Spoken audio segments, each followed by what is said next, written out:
ವರಿಷ್ಠರನ್ನ ಭೇಟಿಯಾಗಿದ್ದೀರಿ. ಈಗ ಸಚಿವ ಸಂಪುಟ ವಿಸ್ತರಣೆ ಡೆಲ್ಲಿಯಲ್ಲಿ ವರಿಷ್ಠರಿಗೆ ಭೇಟಿ ಮಾಡಿದ್ದೇನೆ. ಇವತ್ತು ನಾನು ಹಿಂದೆ 3 ವರ್ಷ ಅರಣ್ಯ ಪರಿಸರ ಇಲಾಖೆ ಸಚಿವನಾಗಿ ಉತ್ತಮವಾದಂಥ ಕಾರ್ಯವನ್ನು ಮಾಡಿದ್ದೇನೆ. ಒಳ್ಳೆ ಸಾಧನೆ ಮಾಡಿದ್ದೇವೆ. ರಾಜ್ಯಕ್ಕೆ ಪಕ್ಷಕ್ಕೆ ಒಂದು ಒಳ್ಳೆ ಹೆಸರು ತಂದು ಕೊಟ್ಟಿದ್ದೇವೆ. ಮತ್ತೆ ಈಗ ಮುಂಬರುವಂಥ ಒಂದು 2 ವರ್ಷದ ಅವಧಿಯಲ್ಲಿ ಸಹಿತ ನಮ್ಮ ಪಕ್ಷ ಕೊಟ್ಟ ಮಾತಿನಂತೆ ನಡೀತದೆ.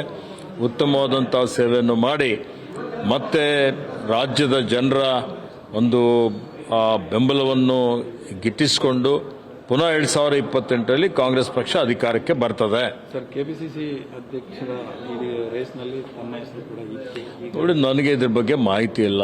ವರಿಷ್ಠರು ನನ್ನ ಜೊತೆಲಿ ಈ ವಿಷಯದ ಬಗ್ಗೆ ಚರ್ಚೆ ಮಾಡಿಲ್ಲ.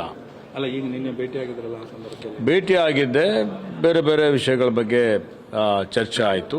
ಈ ವಿಷಯದ ಬಗ್ಗೆ ಏನು ಚರ್ಚೆ ಆಗಿಲ್ಲ. ಹೊಸ ಮಂತ್ರಿಮಂಡಲದಲ್ಲಿ ಲಿಂಗಾಯತ ಸಮುದಾಯದ ಪ್ರಾತಿನಿಧ್ಯ ಎಷ್ಟು ಮಟ್ಟಿಗಿರುತ್ತೆ? ನೋಡಿ, ನಮ್ಮ ಪಕ್ಷ ಎಲ್ಲ ಜಾತಿ ಎಲ್ಲ ವರ್ಗದ ಜನರಿಗೆ ಪ್ರಾತಿನಿಧ್ಯ ಕೊಡುವಂಥದ್ದು ಮೊದಲಿನಿಂದ ನಡೆದುಕೊಂಡು ಬಂದಂಥದ್ದಿದೆ.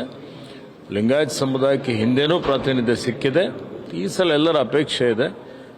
ಹೆಚ್ಚಿನ ಶಾಸಕರು ಈ ಸಮುದಾಯದಿಂದ ಗೆದ್ದು ಬಂದಿದ್ದಾರೆ. ನಮಗೆ ಸೂಕ್ತ ಪ್ರಾತಿನಿಧ್ಯ ಸಿಗಬೇಕು ಅನ್ನುವಂಥದ್ದು ಮತ್ತೊಬ್ಬ ಸಮಾಜದ ಮುಖಂಡನಾಗಿ ವರಿಷ್ಠರಿಗೆ ನಮ್ಮ ಸಮುದಾಯದ ಏನೊಂದು ಅಭಿಪ್ರಾಯ ಇದೆ, ಅವರ ಅಪೇಕ್ಷೆ ಇದೆ, ಅದನ್ನು ಅವರಿಗೆ ಮನದಟ್ಟು ಮಾಡಿಕೊಡುವಂಥ ಕೆಲಸವನ್ನು ಮಾಡಿದ್ದೇನೆ. ನ್ಯೂಸ್ ಫಸ್ಟ್ ನಿರ್ಭೀತಿಯಿಂದ ನಿಮ್ಮ ಪರವಾಗಿ.